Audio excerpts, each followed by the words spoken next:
بسم اللہ الرحمن الرحیم۔ نبیلہ وائس سینٹر میں دل کی گہرائیوں سے خوش آمدید اور پیار بھرا السلام علیکم۔ امید کرتی ہوں آپ سب دوست خیریت سے ہوں گے۔ اللہ پاک آپ کی تمام جائز خواہشات پورا فرمائے، آمین۔ پیارے دوستو، پیش خدمت ہے اندھیر نگری کا قصہ۔ ایک اندھیر نگری کا وزیر ہے۔ بہت عرصہ ہوا کسی شہر میں ایک گلاب نام کا ایک شخص رہتا تھا۔ وہ معمولی پڑھا لکھا آدمی تھا، کسی دفتر میں چپراسی کا کام کرتا تھا۔ اس کی بیوی بڑی لڑاکا اور خراب قسم کی عورت تھی۔ وہ ہمیشہ اپنے میاں سے کہا کرتی تھی کہ کہیں پردیس میں جا کر نوکری کرو، یہاں تنخواہ بہت کم ہے۔ اس تھوڑی سی تنخواہ میں گزارا نہیں کر سکتی، نہ ہمارے پاس کپڑے ہیں نہ زیور ہے، روکھا سوکھا کھانے کو ملتا ہے۔ گلاب سنتا تھا اور خاموش ہو جایا کرتا تھا۔ آخر روز روز کی لڑائی جھگڑوں سے تنگ آ کر اس نے بیوی سے کہا، اچھا نیک بخت، میں کل جاتا ہوں، رات کو میرے ناشتے کے لیے روٹی پکا کر رکھنا، میں سویرے ہی نکل جاؤں گا۔ بیوی تو پہلے سے چاہتی تھی۔ خوشی خوشی میاں کے ساتھ کے لیے پراٹھے پکائے، قیمہ بھونا، 2 جوڑے کپڑے، اوڑھنے کے لیے کمبل ایک دری میں رسی سے باندھ کر رات کو ہی رکھ دیا اور کہا، جب تک بہت سا روپیہ نہ کما لو واپس نہ آنا۔ گلاب کے باپ نے گلاب کو 300 روپے دیے تھے، وہ اس نے اپنی کمر میں باندھ لیے اور بہت سویرے روانہ ہو گیا۔ ابھی وہ شہر کے باہر نہیں نکلا تھا کہ کیا دیکھتا ہے، سڑک کے کنارے آدمیوں کا ہجوم ہے۔ کوئی کہکا لگا رہا ہے، کوئی لا حول ولا پڑھ رہا ہے، کوئی کہتا جا رہا ہے، ہمارا دماغ تھوڑی خراب ہے، ٹھگ ہے ٹھگ، گز جتنے منہ اتنی باتیں۔ میں بھی مجمع میں جا کر کھڑا ہو گیا کہ شاید کوئی تماشا ہو رہا ہے۔ وہاں اس کو ایک بزرگ صورت شخص نظر آئے۔ وہ کھڑے کہہ رہے تھے کہ کوئی ہے جو 100 روپے کی بات خریدے۔ یہ سوچنے لگا وہ کیسی بات ہوگی جس کے وہ 100 روپیہ مانگ رہے ہیں۔ اس وقت اس نے اپنے دل میں کہا کہ کیوں نہ میں 3 باتیں خرید لوں، شاید میرے کام آ جائیں۔ وہ آگے بڑھا اور ان صاحب سے کہا، جناب میرے پاس 300 روپے ہیں، میں 3 باتیں خریدنا چاہتا ہوں۔ تمام مجمع اس کی بے وقوفی پر ہنس پڑا۔ ان بزرگ نے اس کو علیحدہ لے جا کر کہا، میاں ایک بات تو یہ، جب کبھی تم سفر پر جاؤ تو کسی کو اپنے ساتھ ضرور لے کر جاؤ۔ دوسری بات یہ کہ رات کو سونے سے پہلے اپنا بستر اپنے ہاتھ سے صاف کر لیا کرو۔ تیسری بات یہ کہ اپنے گھر کے دروازے بند رکھنا۔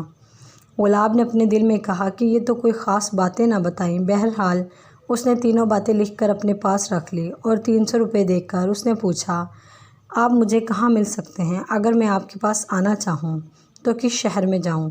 انہوں نے کہا، میاں اندھیر نگری کا وزیر ہوں، وہاں مل سکتا ہوں۔ گلاب ان کو سلام کر کے آگے بڑھا۔ اس کے پاس 2-3 روپے تھے جو اس کی بیوی نے سفر خرچ کے لیے دیے تھے۔ شہر سے باہر نکل کر اس نے دیکھا کہ تالاب کے کنارے بڑے بڑے مینڈک پھدک رہے ہیں۔ اس نے سوچا، اور تو کوئی سفر میں میرے ساتھ نہیں، لاؤ ایک مینڈک ہی پکڑ کر اپنے ساتھ لے جاؤں اور 100 روپے کی پہلی بات آزماؤں۔ غرض اس نے ایک بڑا مینڈک پکڑ کر اپنے تھیلے میں ڈال لیا اور آگے کی راہ لی۔ جب چلتے چلتے دوپہر ہو گئی، وہ پیاس سے پریشان ہو گیا تو جنگل میں ایک سایہ دار درخت کے نیچے بیٹھ کر کھانا کھایا، چھاگل میں سے پانی نکال کر پیا اور اپنا بستر سرہانے رکھ کر سو گیا۔ ابھی تھوڑی ہی دیر گزری تھی کہ اس کے کان میں عجیب قسم کی آوازیں آنی شروع ہوئی۔ وہ گھبرا کر اٹھا۔ کیا دیکھتا ہے کہ ایک بہت بڑا کالا ناگ اس کے پاس بیٹھا مینڈک کو نگلنے کی کوشش کر رہا ہے اور مینڈک بڑی خوفناک آواز سے ٹرا رہا ہے۔ یہ دیکھ کر اس کی جان نکل گئی۔ گھبرا کر دور جا کر کھڑا ہو گیا۔ جب ذرا حواس درست ہوئے تو جنگل میں سے ایک لکڑی اٹھا کر سانپ کو مارا۔ پھر اپنا بستر اور تھیلا اٹھانے گیا تو کیا دیکھتا ہے کہ جہاں وہ سو رہا تھا وہاں سانپ کا بہت بڑا بل تھا۔ پھر اس نے سوچا کہ اگر مینڈک نہ ہوتا تو سانپ اس کو ڈس لیتا۔ اس نے خدا کا شکر ادا کیا کہ 100 روپے تو وصول ہو گئے، جان بچی، لاکھوں بھائے۔ اب دن ڈھلنے لگا تھا۔ کچھ دیر وہ درخت کے نیچے بیٹھ کر اس نے آگے کی راہ لی۔ چلتے چلتے شام ہو گئی۔ وہ پریشان ہو رہا تھا کہ کہیں جنگل میں رات نہ ہو جائے۔ اب تو مینڈک بھی اس کے ساتھ نہیں تھا، مگر خدا نے اس کی مشکل آسان کر دی۔ دور سے ایک بستی نظر آئی، مکانوں میں سے دھواں نکل رہا تھا۔ وہ تیزی سے آگے بڑھا کہ رات ہونے سے پہلے وہاں پہنچ جائے۔ یہ خاصا بڑا قصبہ تھا۔ لوگ اپنے اپنے کاموں سے فارغ ہو کر اپنے گھروں کو جا رہے تھے۔ گلاب لوگوں سے پتہ پوچھ کر ایک سرائے میں آیا۔ بی بھٹیاری نے بڑی آؤ بھگت سے ٹھہرایا، میاں مسافر، اس سرائے میں کوٹری سے اچھی کسی کی کوٹری نہیں ہے۔ کھانا ناشتہ میں سب سے اچھا دیتی ہوں اور باقی بھٹیارن تو ایک وقت دال اور ایک وقت پانی سا شوربہ دیتی ہیں۔ میں قورمہ، پلاؤ، سبزیاں، مٹھائی اور جو مسافر فرمائش کرتے ہیں وہ دیتی ہوں۔ اندر کوٹری میں صاف ستھرا بستر لگا ہے، تم منہ ہاتھ دھو کر میرے پاس بیٹھو، میں ابھی کھانا لاتی ہوں۔ بی بٹیاری کھانا تیار کرتی رہی اور حقہ پہلے ہی تازہ کر کے اس کے پاس رکھ دیا تھا۔ یہ بہت خوش ہوا اور سوچنے لگا کہ ایسی بھی عورتیں ہوتی ہیں، ایک میری عورت ہے، نہ کبھی میرے کھانے کا خیال کرتی ہے نہ حقے کا پوچھتی ہے۔ رات کو بٹیاری نے سفید دسترخوان بچھا کر صاف ستھری رکابیوں میں پلاؤ قورمہ اس کے آگے لا کر رکھ دیا اور ایک تشتری میں کھیر بھی تھی۔ پانی کی سراہی اور کلائی دار کٹورا اس کے پاس رکھ کر کہا، میاں مسافر تم کھانا کھاؤ، میں تمہاری کوٹری میں چراغ جلا کر رکھ دوں اور بستر ٹھیک کر دوں۔ دل میں سوچ رہا تھا کہ میرے پاس 2-4 روپے ہیں، نہ معلوم یہ بٹیاری کھانے اور کوٹری کا کرایہ کتنا مانگتی ہے۔ وہ کھانا کھا کر اسی سوچ میں بیٹھا تھا کہ بٹیاری نے آ کر کہا، میاں مسافر کیا گھر یاد آ رہا ہے؟ کیوں چپ کے بیٹھے ہو؟ اب جا کر آرام کرو۔ گلاب نے جواب دیا، نہیں بٹیاری، گھر یاد آتا تو پردیس کیوں آتا، میں تو نوکری کی تلاش میں نکلا ہوں، کوئی روزگار مل جائے۔ خدا کرے، بٹیاری نے جواب دیا، یہاں روزگار کی کوئی کمی نہیں، صبح میں اپنے دلال سے کہہ دوں گی، وہ تمہیں اچھی سی نوکری دلوا دے گا۔ اس وقت تم جا کر آرام کرو، تھکے ہوئے لگ رہے ہو۔ گلاب اپنا تھیلا لے کر کوٹری میں آیا۔ پلنگ پر اجلی چادر کسی ہوئی تھی، ایک طرف تپائی پر سراہی دار کٹورا رکھا ہوا تھا۔ جاڑے کا موسم تھا، ہوا سائیں سائیں چل رہی تھی۔ اس نے کوٹری کے دیوار کھول دیے اور کوٹری پر اپنا تھیلا ٹانگ کر پلنگ پر قدم رکھنا ہی چاہتا تھا۔ اسے خیال آیا کہ 100 روپے کی دوسری بات بھی آزما کر دیکھوں، کیوں نہ دیکھوں کہ اس نے بستر پر ہاتھ پھیرا تو حیران رہ گیا۔ بغیر بنے پلنگ پر ڈوریوں سے چادر کسی ہوئی تھی۔ بڑی دیر تک وہ مارے ڈر کے کانپتا رہا۔ جب ذرا حواس درست ہوئے تو اس نے چراغ جلا کر پلنگ کے نیچے جھانکا، وہاں اسے ایک کنواں نظر آیا۔ اسی وقت وہ سجدے میں گر پڑا اور خدا کا شکر ادا کیا۔ اس نے سوچا، 200 روپے وصول ہو گئے، 2 دفعہ میری جان بچ گئی۔ بٹیاری اپنی کوٹری بند کر کے سو گئی تھی۔ یہ دبے قدموں باہر نکلا اور دوسرے مسافروں کو جا کر خبر دی۔ 10-12 آدمی اس کے ساتھ آئے۔ چارپائی اٹھا کر دیکھا تو بہت گہرا کنواں تھا، اس میں سے بدبو آ رہی تھی۔ سارے مسافروں نے صلاح کی کہ اس وقت تو بٹیاری کو کوٹری میں بند کر دیتے ہیں، صبح پولیس میں اطلاع کریں گے۔ غرض پورے سرائے میں صبح شور مچ گیا۔ صبح سویرے سرائے میں لوگ جمع ہونے شروع ہو گئے۔ کنویں میں اترنے کے لیے کوئی تیار نہ تھا۔ بڑی مشکل سے 2-3 چماروں کو راضی کیا۔ وہ مشالیں ہاتھوں میں لے کر نیچے اترے۔ 2-3 سسکتے ہوئے آدمیوں کو باہر نکالا جو شاید 1-2 دن پہلے ہی گرے تھے۔ باقی سڑی گلی لاشوں اور ہڈیوں کے ڈھیر تھے جن کو چماروں نے نکالنے سے انکار کر دیا تھا۔ بٹیاری کو پولیس پکڑ لے گئی۔ حاکم شہر نے گلاب کو انعام دیا۔ 2-3 دن یہ یہاں ٹھہرا۔ اب اس کو اندھیر نگری کی تلاش تھی۔ وہ ان بزرگ سے مل کر ان کا شکریہ ادا کرنا چاہتا تھا۔ ان کی نصیحت پر عمل کرنے سے 2 مرتبہ اس کی جان بچ گئی تھی۔ ایک دن وہ صبح سویرے وہاں سے روانہ ہوا۔ لوگوں سے اندھیر نگری کا پتہ پوچھتے پوچھتے شام ہو گئی۔ وہ ایک شہر میں داخل ہوا۔ کیا دیکھتا ہے کہ ایک عورت خوب سونے چاندی کا زیور پہنے سڑک پر کھڑی ہے اور کہہ رہی ہے کہ میں بیچ سڑک پر بیٹھ کر پیشاب کر دوں تو کوئی مجھے کیا دے گا۔ گلاب کو اس کی بیہودہ حرکت پر ہنسی آ گئی کہ اچھی خاصی ہٹی کٹی جوان عورت یہ کیا کہہ رہی ہے، اس کو شرم نہیں آتی۔ اس کو ہنستا دیکھ کر وہ عورت سڑک پر بیٹھ کر پیشاب کرنے لگی۔ سڑک پر لوگ آ جا رہے تھے، کسی نے پرواہ نہیں کی۔ اس کو بہت تعجب ہوا کہ یہاں کے لوگ عجیب بدتمیز اور بد تہذیب ہیں، کوئی بھی اس عورت کو منع نہیں کرتا۔ وہ یہی سوچ رہا تھا کہ اس عورت نے آ کر اس کا ہاتھ پکڑ لیا اور کہا، لا کیا دیتا ہے، میں 100 روپے سے کم نہیں لوں گی۔ گلاب نے کہا، کیا بکتی ہے، میں نے تجھے کچھ دینے کو نہیں کہا۔ مجھے تیری بات پر ہنسی آ گئی تھی، مگر اس عورت نے اس کا ہاتھ نہیں چھوڑا۔ تو ہنسا کیوں تھا؟ میں کچھ لیے بغیر نہیں چھوڑوں گی۔ اس نے گالیاں دینی اور شور مچانا شروع کر دیا۔ بہت سے لوگ جمع ہوئے، سب نے گلاب ہی کو برا بھلا کہنا شروع کر دیا اور اسے پکڑ لیا کہ 100 روپے اس عورت کو دو۔ تم ہنسے کیوں تھے؟ یہ اجنبی آدمی حیران پریشان کھڑا تھا کہ کیا مصیبت آ گئی۔ اس وقت 2 گھوڑوں کی گاڑی سڑک پر آتی ہوئی نظر آئی۔ مجمع دیکھ کر کوچ وان نے گاڑی روک دی۔ گلاب نے دیکھا کہ وہی شخص گاڑی میں بیٹھے ہوئے ہیں جس سے انہوں نے 300 روپے کی باتیں خریدی تھی۔ اس کی جان میں جان آئی۔ گاڑی میں سے وہ صاحب خود اتر کر آئے۔ ان کو دیکھتے ہی لوگ ادھر ادھر ہو گئے۔ انہوں نے ڈانٹ کر پوچھا کہ کیا جھگڑا ہے۔ گلاب نے آگے بڑھ کر تمام واقعہ کہہ سنایا۔ اس عورت نے کہا، میں اس کو نہیں چھوڑوں گی، یہ میرے اوپر ہنسا کیوں تھا، میں کم سے کم 100 روپے لوں گی۔ وزیر صاحب نے کہا، اچھا ٹھہرو، ہم تمہارا فیصلہ کرتے ہیں۔ انہوں نے پیمائش کے فیتے منگوائے اور اس عورت سے کہا، اگر بیچ سڑک تم نے یہ حرکت کی ہے تو تم کو 100 روپے دلوائے جائیں گے، اگر بیچ نہ نکلی تو تمہیں اپنا زیور اس شخص کو دینا پڑے گا۔ انہوں نے سپاہیوں کو حکم دیا کہ جہاں سے سڑک شروع ہوتی ہے اور جہاں ختم ہوتی ہے اس کو ناپ کر بتاؤ۔ غرض دونوں طرف سے سڑک ناپی گئی، ایک طرف سے کم اور ایک طرف سے زیادہ نکلی۔ وزیر صاحب نے کہا اس عورت کا زیور اتار کر اس اجنبی شخص کو دے دو۔ سپاہیوں نے اس کا زیور اتار کر گلاب کو دے دیا۔ وہ عورت روٹتی پیٹتی اپنے گھر کو چلی گئی۔ انہوں نے گلاب سے کہا تم یہاں کہاں پھنسے ہو، یہ اندھیر نگری ہے، چلو میرے ساتھ۔ وہ اس کو اپنی گاڑی میں بٹھا کر لے گئے اور کہا خبردار اب کہیں باہر نہ نکلنا۔ میں اس وقت وہاں پہنچ گیا ورنہ یہاں کے لوگ تمہیں بہت بری تمہاری گت بناتے۔ ایک ہفتے تک گلاب گھر میں بند رہا۔ اس کا جوتا بالکل ٹوٹ گیا تھا۔ وہ اپنا جوتا ٹنگوانے کے لیے باہر نکلا۔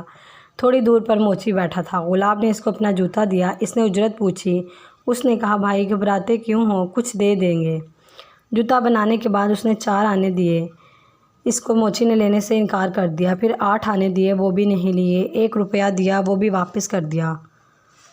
گلاب نے پوچھا بھائی آخر کیا لوگے؟ اس نے کہا تم نے کچھ دینے کو کہا تھا، میں تو کچھ لوں گا۔ بات بڑھ گئی، لوگ جمع ہو گئے، سب نے گلاب ہی کو جھوٹا بنایا۔ اس نے 5 روپے دینے کو کہا مگر موچی نے وہ لینے سے انکار کر دیا، وہ تو کچھ مانگے جا رہا تھا۔ غرض اس تو میں 1 گھنٹہ گزر گیا۔ وزیر صاحب اپنی عدالت سے واپس آ رہے تھے۔ سڑک پر مجمع دیکھ کر گاڑی رکوائی اور جھگڑے کی وجہ پوچھی۔ گلاب نے بتایا کہ جناب یہ قصہ ہے، ذرا جوتا ٹنگوایا تھا، میں 5 روپے دینے کو تیار ہوں مگر یہ نہیں لیتا۔ موچی نے ہاتھ باندھ کر کہا حضور اس نے اپنی زبان سے کہا تھا کہ میں کچھ دے دوں گا، مجھے روپے پیسے کی کوئی ضرورت نہیں۔ وزیر صاحب نے کہا اچھا کل صبح ہماری عدالت میں آنا، تمہیں کچھ مل جائے گا۔ وہ سلام کر کے خوشی خوشی اپنے گھر چلا گیا۔ تماشائی بھی چلے گئے۔ وزیر صاحب نے گلاب سے کہا تم کو ہم نے منع کر دیا تھا مگر تم پھر باہر نکل آئے۔ اس نے شرم کے مارے جواب دیا جناب سفر میں پیدل چلتے چلتے جوتا ٹوٹ گیا تھا، اس کو سلوانے آیا تھا، اب کہیں نہیں جاؤں گا۔ دوسرے دن موچی اور تماشائی عدالت میں پہنچے۔ گلاب بھی جا کر خاموش کھڑا ہو گیا۔ کچھ دیر بعد وزیر صاحب کی سواری آئی، ان کے ساتھ چپراسی آیا۔ اس نے پتل کی ایک لٹیا لا کر رکھی اور اس کے منہ پر کپڑا بندھا ہوا تھا۔ موچی کو آواز دی گئی، وہ حاضر حضور کہہ کر جلدی سے آگے بڑھا۔ وزیر صاحب نے کہا کپڑا کھول کر اپنی چیز نکال لو۔ موچی نے کپڑا کھول کر لٹیا میں ہاتھ ڈالا اور گھبرا کر چیخا حضور اس میں تو کچھ ہے۔ وزیر صاحب نے کہا تم کو کچھ مل گیا، لٹیا اٹھا کر لے جاؤ اور اس پردیسی آدمی کو 100 روپے دے دو۔ آئندہ خبردار کسی شریف آدمی کو تنگ نہ کرنا۔ اس وقت تو ہم نے صرف 100 روپے جرمانہ کیا ہے، اگر آئندہ تمہاری کوئی شکایت سنی تو تمہیں جیل بھجوا دیں گے۔ چپراسی نے لٹیا کے منہ پر کپڑا باندھ کر اس کے ہاتھ میں دے دیا۔ وہ تکلیف سے رو رہا تھا۔ عدالت سے باہر جا کر موچی نے لٹیا باہر پھینک دی، اس میں مدھو مکھیوں کا چھتا تھا۔ غرض گلاب کو گھر کے اندر بیٹھے بیٹھے 2 مہینے گزر گئے۔ ہر طرح کا آرام تھا، اچھے سے اچھا کھاتا تھا، سارا دن آرام کرتا۔ رات کو وزیر صاحب اس کو اندھیر نگری کے حالات سناتے تھے۔ وہ تنہا یہاں رہتے تھے، گھر کے لوگ دوسری جگہ تھے۔ یہاں کا راجہ رات دن عیش کرتا تھا، اس کو اپنی ریاست سے کچھ مطلب نہیں تھا۔ سیاہ اور سفید کے مالک وزیر صاحب تھے۔ ایک دن گلاب کا دل بہت گھبرایا۔ وزیر صاحب کچہری جا چکے تھے۔ وہ دروازے پر جا کر کھڑا ہو گیا۔ سڑک پر لوگ آ جا رہے تھے، یہ خاموش دیکھتا رہا۔ کچھ دیر کے بعد ایک کانا آدمی نظر آیا۔ گلاب کو دیکھ کر اس نے منہ چڑھایا، عجیب عجیب شکلیں بنانے لگا، ناچنے کودنے لگا۔ اس کو اس آدمی کی ان حرکتوں پر بڑی ہنسی آئی۔ وہ ایک دم سنجیدہ ہو گیا اور اس کے قریب آ کر اس کانے نے ہاتھ پکڑ لیا اور کہا تم میرے اوپر ہنسے کیوں؟ میری آنکھ کا مذاق کیوں اڑایا؟ گلاب نے کہا بھائی میں تمہاری آنکھ پر نہیں ہنسا تھا، بلکہ تم مجھے دیکھ کر منہ چڑھا رہے تھے، زبان نکال رہے تھے، اچھل کود رہے تھے، مجھے ہنسی آ گئی۔ اس کانے نے کہا نہیں تم میری آنکھ پر ہنسے تھے، اب میں تمہاری آنکھ لوں گا، جب تک تم اپنی ایک آنکھ نہیں دو گے میں تمہیں نہیں چھوڑوں گا۔ اس نے لڑنا جھگڑنا شروع کر دیا۔ لوگ اکٹھے ہو گئے، سب نے گلاب کو ہی گھیر لیا اور کانے کی طرف داری کرنے لگے۔ آخر جھگڑا یہاں تک پہنچ گیا کہ پولیس دونوں کو پکڑ کر وزیر صاحب کے پاس لے گئی۔ سارا قصہ سنایا۔ آدمی نے کہا حضور یہ میرے اوپر ہنسا تھا۔ وزیر صاحب نے اس سے پوچھا کہ تم کیا چاہتے ہو؟ کانے نے جواب دیا میں اس کی آنکھ نکلوانا چاہتا ہوں۔ وزیر صاحب نے کہا اچھا کل اس مقدمے کا فیصلہ کریں گے، تم لوگ کل صبح ہماری عدالت میں حاضر ہونا۔ یہ سن کر وہ ہنستا خوش ہوتا اپنے گھر گیا۔ وزیر صاحب نے واپس آ کر گلاب سے کہا میں نے تم کو کئی مرتبہ سمجھایا کہ یہ اندھیر نگری ہے، تم باہر نہ نکلا کرو، مگر تم نے میری نصیحت پر عمل نہیں کیا۔ اب کل کے مقدمے کے بعد تم اپنے گھر جاؤ، یہ شہر تمہارے رہنے کے قابل نہیں۔ صرف میں ہوں جو ان لوگوں کو ٹھیک کرتا ہوں۔ یہاں بہت سے حاکم آئے اور ان لوگوں کی حرکتوں سے گھبرا کر چلے گئے، مگر میں نے اپنے دل میں یہ طے کر لیا کہ ان لوگوں کو ٹھیک نہیں کر دوں گا، اس وقت تک چین سے نہیں بیٹھوں گا۔ راجا نے مجھے پورا اختیار دیا ہے۔ غرض دوسرے دن صبح وہ کانا آدمی اور اس کے ساتھ تماشائیوں کا ہجوم عدالت میں جمع ہوا۔ گلاب بھی ملزم کی حیثیت سے جا کر کھڑا ہو گیا۔ اس وقت وہ بہت گھبرایا ہوا تھا، اس کو ڈر تھا کہ کہیں میری آنکھ نہ نکال لی جائے۔ وہ کانا آدمی اس کو دیکھ دیکھ کر ہنس رہا تھا، اس کے ساتھی فقرا بازی کر رہے تھے۔ جب وزیر صاحب تشریف لائے، چپراسی نے وزن کرنے کا کانٹا لا کر رکھ دیا اور کہا، بلاؤ جرح کو۔ اسی وقت جرح چمکتے ہوئے تیز نشتر لے کر آ گیا۔ گلاب کی مارے ڈر کے جان نکل گئی۔ کانا آدمی اور اس کے ساتھی خوش ہو رہے تھے۔ وزیر صاحب نے کہا، اس سے پھر پوچھا کہ تم کیا چاہتے ہو؟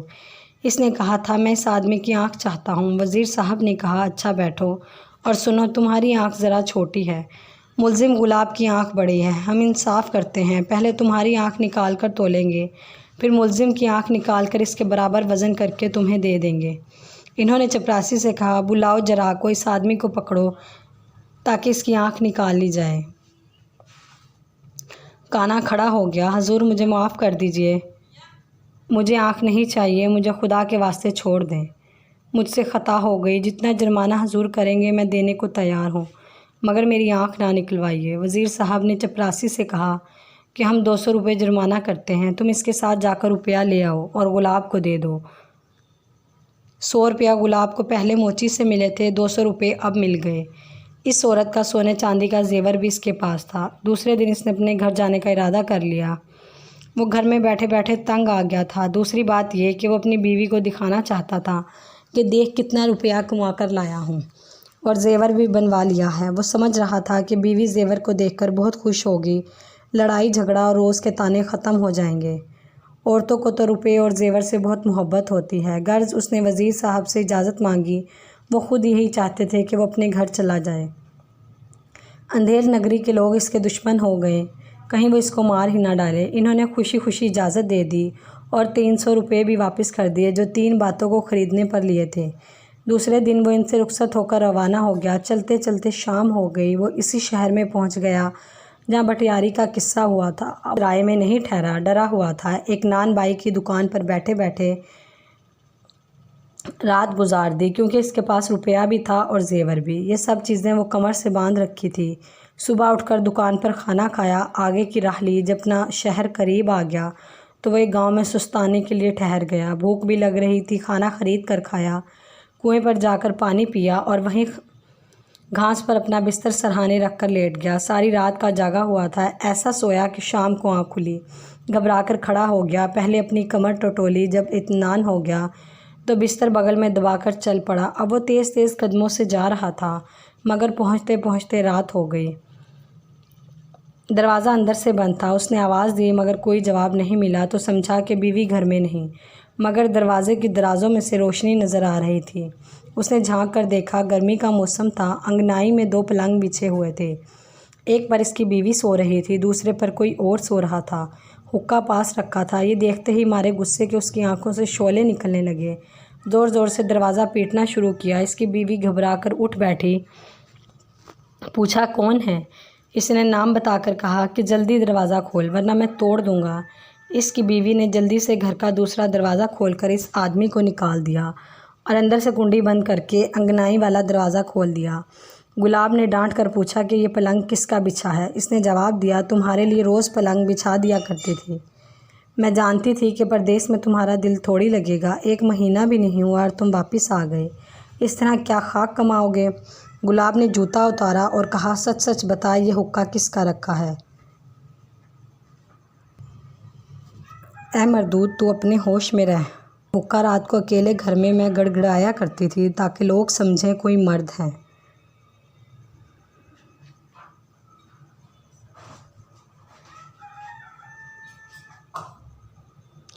گلاب کو غصہ آ رہا تھا اور وہ گھر کا کونا کونا تلاش کر رہا تھا اور کہتا جاتا تھا کہ میں نے اپنی آنکھوں سے آدمی کو پلنگ پر سوتے دیکھا تھا۔ اس کو اس وقت خیال نہیں رہا تھا کہ بیٹھک کا ایک دروازہ باہر کھلتا ہے